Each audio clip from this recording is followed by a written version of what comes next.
Nuestro invitado y el Café Cabrales están en nuestra mesa. El invitado del día de hoy es Mariano Cerdanz, CEO de la Gerenciadora de Patrimonios FDI. Gracias, Luciana. Y bueno, gracias, Mariano, por haber aceptado la invitación. Un placer realmente para nosotros. A ver, vamos a empezar un poco por lo que vino ocurriendo en estos últimos días y tiene que ver con las PASO, en definitiva. ¿Cómo están evolucionando después de las PASO y de las sorpresivas resultados, tal vez sorpresivos, digo yo, por lo que el impacto de la diferencia? ¿Cómo han evolucionado el dólar, las acciones de los títulos? ¿Y qué es lo que más te sorprendió a vos personalmente respecto a este resultado? Bueno, a ver, la reacción, cuando teníamos todos, te diría, el consenso de mercado previsionado otra cosa o esperando otro resultado completamente diferente, o por lo menos no tanta diferencia, obviamente la reacción fue proporcional a esa gran diferencia que nadie se esperaba. Con lo cual no debiese, te diría, sorprenderme esa reacción. Por ahí sí, la caída de cómo fue el mercado. Lo que pasa es que en un mercado donde, y más cuando se trata de bonos emergentes, o bonos argentinos y las acciones, donde hay ventas de pánico, o sea, donde todos quieren vender, y viste, ya el domingo se entraban órdenes y hay un encolamiento de órdenes que, por ejemplo, en el mercado de bonos, principalmente los bonos argentinos se operan mucho afuera, y afuera se opera, claro, no en forma electrónica como acá, sino over the counter, más o menos como que hay que llamarte por teléfono para comprar y vender, ¿no? Entonces, ese encolamiento de órdenes puede tardar días en ejecutarse. En este caso tardó 3 días y medio más o menos, hasta que el mercado te diría, se empezó a estabilizar. Fue entonces, el que ingresa a esas órdenes pone a vender a precio de mercado, y el precio de mercado, cuando nadie quiere comprar, puede ser cualquier cosa. O sea, algo de 100 que tenía, decir, a precio de mercado y nadie quiere comprar, y te dicen 10 y es 10. Entonces, te diría, fue una gigantesca caída, muy superior, por eso el récord, se habla ahora de lo que fue la bolsa, la caída en acciones y en bonos a nivel mundial, pero bueno, tiene que ver con el tipo de título que hablamos, títulos con muy poca liquidez, y no hay formadores de mercado que provean liquidez, ¿no? Tal cual. Inclusive, el mismo domingo, a las 21 horas aproximadamente, cuando ya empezaba a haber una consideración de que algo estaba pasando más allá, porque los valores no se conocían, el dólar en los mercados online de Argentina ya estaban en 49, casi 49.50, cosa que ya estabas viendo que algo no estaba funcionando.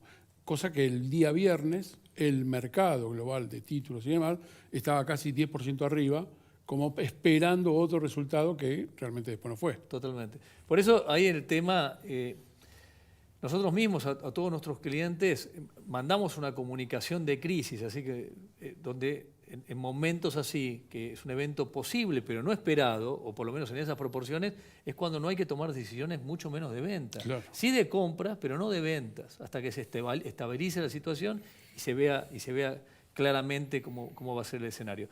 Lo que sí yo te podría decir que me sorprendió, y bueno, de la oposición, las chicanas, ¿no?, que aparecieron en todos estos días, y bueno, de a poquito se ve que se va mejorando en ese sentido, y se entiende que creo que si la oposición accede al gobierno va a ser el gran perjudicado, porque te diría de alguna forma Macri está blindado financieramente, el gobierno de Macri. Entonces el problema va a ser el día después, cuando tengas que sentarte con el fondo y te encuentres con algo de que vas a tener que administrar, ¿no? Entonces yo te diría, como sorpresa, en principio la caída, pero es entendible por el tipo de títulos poco líquidos, que son los argentinos, y la gran sorpresa es cómo reaccionó la oposición. Claro. Me gustó eso que dijiste y me parece interesante, inclusive para los televidentes que muchos no saben cómo son los mercados internacionales. Eso cuando hablas de encadenamiento de órdenes, que demoró 3 días y medio en depurarse, en definitiva. Empezaron a vender y terminaron allá abajo. En esos momentos, vos algo dijiste recién de cautela, pero ¿son momentos oportunos para el inversor? Porque vos debés tener inversores de todo tipo. Aquel que arriesga, aquel que le gusta la oportunidad, o aquel que no quiero ser más cauto. O sea, ¿cómo lo asesorás? Yo te diría, el 40% de nuestra cartera de clientes, todos son familias, la mayoría dueños de empresas, pymes en general, pero son personas que piensan muy a largo plazo. Entonces están preparados para el largo plazo. O sea, nosotros, te diría, 600 y pico de clientes, solamente 3 familias han vendido bonos argentinos en el último año, en la crisis del último año. Todos han mantenido lo que tenían, han subido exposición o la han bajado o no han agregado, por ejemplo, recolocado los intereses. Por eso, cuando vos tenés una estrategia de largo plazo, un plan que puede ser de 10, 20, 30 años, ¿de acuerdo? Vos tenés que atenerte a ese plan. Situaciones como ahora yo te diría, es granizo, es lluvia, camino resbaladizo, pero siempre atenerte a ese plan. Entonces, la clave es esa, es como vos preparás al cliente a situaciones adversas que pueden ir para adelante.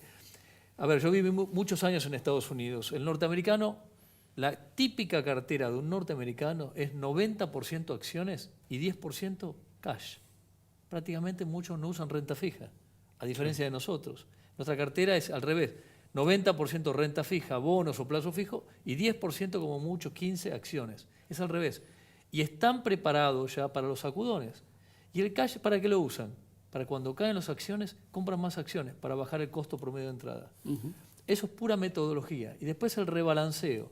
Por eso hay técnicas que ya la gente, los chicos aprenden desde el primario, el secundario.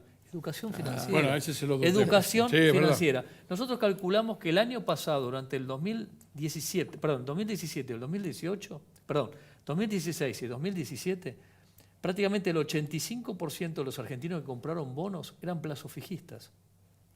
¿Qué quiere decir eso? Es muy conservador el argentino, Bueno, ¿no? pero el plazo Estructuralmente. fijista, fíjate, vos le colocás $100.000 en el banco, el plazo fijo, el banco que te dice $100.000, $100.000, $100.000, nunca se mueve. El banco se puede estar quebrando, pero dice $100.000. El tipo se queda tranquilo. Sí, sí. Ahora en el bono puede decir, pusiste 100.000 y puede decir 100.500, 100.700, 99.000. Ahora acá cuando puso 99.000, el tipo se asustó y lo vendió. Y después dijo 98 y lo vendió y lo vendió y lo vendió. Entonces fue una catarata, yo te diría, de Claro. ventas, ya la crisis del año pasado. Entonces, ¿qué se necesita acá? Esa educación financiera. Sí, exacto. Y eso, yo te diría ahí, esa educación financiera va del lado ya, hay que empezar con reeducar a todos los asesores de inversión. Eso que la CNB le da el examen de idoneidad, no sirve para nada ese examen. Pues ni siquiera les enseña lo que debiese estar prohibido hacer con un cliente, que significa rotaciones de cartera y cosas por el estilo. Hay 12 técnicas para estafar a un cliente. Ese examen ni siquiera te dice que esas 12 acciones están prohibidas, que no corresponden. Por eso, ya desde el vamos hay que reeducar al asesor para que pueda educar al inversor. Eso es una... Bueno, los mercados, a ver, todo el mundo habla de los mercados, parece que los mercados fueran un grupo de 10, 15 o 20 personas que se juntan en unas salas y dicen, bueno, ¿a quién vamos a perjudicar o a quién vamos a favorecer? Y sale de ahí esa reunión. ¿Quiénes son los mercados? ¿Por qué se forman? ¿A qué van? ¿Qué digamos, tienen tanta influencia sobre la economía y sobre la política los mercados? Somos miles de personas en caso de activos argentinos o millones de personas en caso de activos internacionales que tomamos todos para nuestra plata, decisiones emocionales. Decisiones que tomamos te diría con el corazón y no con la cabeza. Por eso una cosa, por ejemplo, yo mi cartera no me la manejo. Tengo una empresa, un par de personas que se encargan de administrar mi cartera, porque si yo lo hago, no puedo disociarme.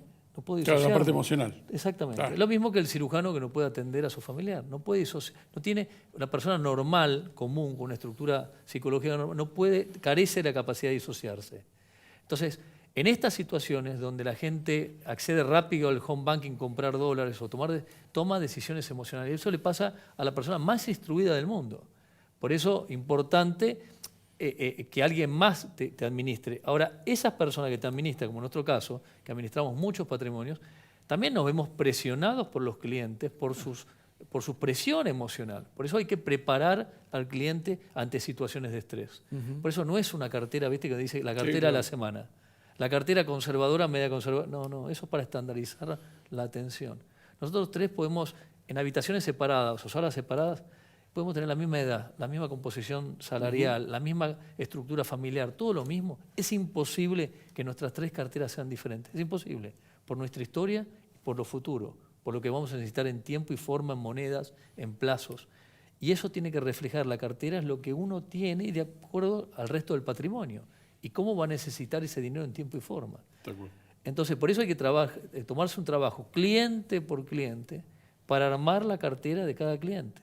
Y eso te puede tardar 1 hora o 2 meses, el tiempo que haga falta. Pues es un trabajo realmente personalizado. Pero cuando vos haces eso, lográs esto que yo te decía antes. Nosotros en el último año, de 600 y pico clientes, solamente a 3 le vendimos los bonos argentinos por cuestiones, yo te diría, fueron traumáticas, en el caso de uno, salud, y 2 casos por problemas familiares, y fueron decisiones que se tomaron concientizados y ya preparados hacia eso. Los demás resistieron. Mariano, ¿cómo ves? ¿Ves oportunidades en este momento en el mercado o tener alternativas de inversión? ¿Qué es lo que podrías llegar a ver con respecto a este momento que estamos viviendo? Bueno, sí, oportunidades. Vos tenés hoy acciones cotizando muy por abajo de valor del libro. O sea que si las empresas deciden vender todos los fierros, los edificios, todo, van a sacar mucho más plata de lo que sale en la bolsa. Y en el caso de los bonos también, yo te diría hoy están a precios que resisten, te diría, la reestructuración más dura y cruda que ha existido en el mundo. Entonces, hoy son precios emocionales, son precios de remate realmente, literal, ¿no? Obviamente, vas a seguir teniendo volatilidad mientras esta incertidumbre de quienes vienen o que tienen más chances de venir, ¿qué van a hacer? ¿Cómo lo van a hacer? Entonces, cuando vos escuchás las segunda o terceras líneas, te preocupás. Ahora, cuando escuchás a Alberto Fernández, bueno, parece ahora en estos días ser más, te diría, más tranquilo, más moderado, más pro mercado, pero cuando escuchás, vuelvo a decirte, quiénes están atrás, y estás preocupado. Por eso es un tema, cuando hay incertidumbre, los inversores esperan, algunos sí entran, por supuesto. Nosotros tenemos, te diría, el 40% de nuestros clientes, muy de entrar, siempre tiene amarrocado algo, como decía Solá en estos días, ¿no? Amarrocado algo y siempre quiero colocar, pero es momento de, cuando hay incertidumbre, de parar. Y fíjate que la economía se paró. Sí. Toda la economía está parada, de todos los rubros, de todos los tamaños de empresas, todos parados. El consumidor paró. Sí. Falta mucho todavía. Muchísimo, Falta tal mucho. cual. Vos dijiste una palabra que creo que marca el destino de Argentina, que es la historia. Hablaste de historia. Y uno habla, cuando habla digamos, estamos pagando los pecados de ahora y de antes. ¿De cuánto antes? 50 años, 70, 100, 80, 30, no sé de cuántos años hace. Y uno se pregunta en definitiva, ¿qué es lo que falla en la Argentina? ¿Falla los médicos que toman el paciente? ¿Falla el diagnóstico? ¿Falla la medicina que le dan? ¿Por qué siempre caemos en el mismo, cada vez más cerca, ¿no? Antes era cada 10, 15 años, ahora cada vez son cada 5 años. ¿Por qué cada vez vemos siempre en esta misma trampa, digamos? Yo te diría, si tengo que pensar en base a mi vida en los Estados Unidos y por ahí la gente no está muy metida en la política, pero sí tienen increíble educación financiera que tienen. Y en cuanto, yo te decía, comportamiento, metodología de ahorrar, de tener un presupuesto familiar. Yo he visto gente muy pobre haciendo un presupuesto a fin de mes de la pareja y muy ricos también haciendo lo mismo. Todos los fines de meses, chequeando qué podían aportar en las cuentas de retiro, cómo evitar impuestos, cómo poder ahorrar más, cómo automáticamente lo que cobran una parte va directamente a ahorro. Y esa yo te diría es la primera clave. Si vos a la gente le explicás la importancia, por ejemplo en los pobres, hoy los pobres están inundados de deuda. Porque ¿qué les pasa? No entienden el concepto de diferir gastos y poder eso ganarle un interés, aunque sea comprando ladrillos, literal, comprando, que vaya a un corralón, compra el ladrillo y acumulan ladrillos. Es una forma de protegerse de la inflación. Entonces, si vos explicás educación financiera, por más que vos no tengas, como, ¿qué pasó en los últimos 70 años? ¿Por qué nadie ahorra en pesos? Porque siempre te licuaron, siempre te dieron tasa por abajo de inflación. Claro, o sea, siempre. El peso argentino la nunca gente tuvo no es tonta, entonces, esa fortaleza. ¿no? Exacto. Este Al no gobierno, tener- para mal o para bien, siempre te dio o intentó darte una tasa por arriba de inflación. Sí. Primero a través de la LEVAC, pero bueno, mi mamá no entendía mucho la LEVAC, mi mamá conoce más el plazo fijo. Sí, Y seguro. después a través de la LELIC con el plazo fijo. Pero la gente, cuando empezó a sentir una tasa interesante, empezó a inmovilizar en pesos. Pero lo que cuadra más, como decíamos antes, son los 70 años previos. Claro. Eso lo tenemos metido en el ADN. Entonces, si a la gente vos la educás financieramente desde chiquitita, va a encontrar siempre un instrumento de ahorro que lo proteja de la inflación. El ahorro, el ladrillo. Que vaya al corralón y compre ladrillo. Yo tengo un cliente que hizo exactamente eso de chiquitito, se lo tomó literal. Y después que construía casitas que después alquilaba a empleadas domésticas. Y así fue creando después casi un emporio inmobiliario. Se tomó muy en serio el comprar ladrillo, lo de ahorrar en ladrillo. Tan en serio que hacía eso. Por eso digo, la persona, si vos le explicás que la clave es proteger los pesos de la inflación, va a encontrar un instrumento que lo proteja de la inflación. Siempre hay un instrumento. Si no es financiero, es de la calle. Cuando hablas de ladrillo, hablas literalmente de ladrillo, porque de comprar apartamentos o casas, vos no estás muy. Me pareció leerte en algún momento como diciendo, si yo si tuviera $100.000 no compraría. Por supuesto, nosotros lo venimos diciendo hace 5 años, 6 años eso, y después algunos clientes dicen, pero viste que sigue subiendo, bueno, pero ya no pasaste, ya no estás invirtiendo, ya estás especulando. Claro. Entonces va a faltar un catalizador para que eso revierta la media ajustada por inflación. Y efectivamente el catalizador, ¿cuál fue? El año pasado, en febrero del año pasado, el mercado se empezó a derrumbar. Entonces, por eso, ¿y qué va a pasar? Quizás los precios de febrero del año pasado, que fueron ajustados por inflación parecidos, muy similares a lo que fue el año 81, que también fue el otro pico. Pero fíjate, del 81 al año pasado hubo casi 40 años. Quien compró en el año 81 recién se recuperó en el 18, a principios del 18. Se logró vender. Entonces el mercado ahora está todo por abajo. Por eso el tema del ladrillo, cuando idealizan el ladrillo, es parte del marketing inmobiliario también.